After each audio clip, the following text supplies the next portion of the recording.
તો લગ્નનો શું પ્લાન છે તમારો? ઘરના હે ને ચોખ્ખી ના પાડે કે એના કરી જ નથી દેવા એવું કે, અને પાછા મને શું કહે છે ખબર છે કે છોકરીઓ પર ઓછું ધ્યાન આપજે. હવે એમને કોણ સમજાવે કે ખુદ છોકરીઓ મારા પર ધ્યાન નથી આપતી, એનું શું? એકવાર કેવું થયું ખબર લાલભાઈ, ઘરે 12-1 વાગે હું મૂતરવા ઉભો થયો, તો ઘરવાળાને એમ કે ચોર આવ્યો, ચોર ચોર એમ કરી મને ધીબડી નાખ્યો, બોલો.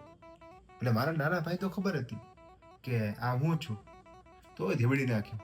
કેમ ભાઈ? દાજ હોય ને જોની. હશે, પૂછ્યું નતું, માર ખાઈને હુઈ ગયો હતો. એ બધું છોડો, તમે જિંદગીમાં કોઈ દી છોકરી જોવા ગયા કે નહીં?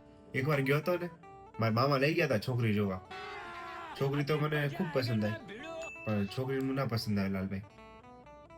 અને જ્યારે ચા પાણી થઈ ગયા ને એના પછી છોકરીના મા બાપે 1500 રૂપિયા આલ્યા મારા મામાને, અને કે દેશી તમંચો લાવી અને આને ભડાકે દઈ દેજો, અને બીજે છોકરી જોવા ના જતા.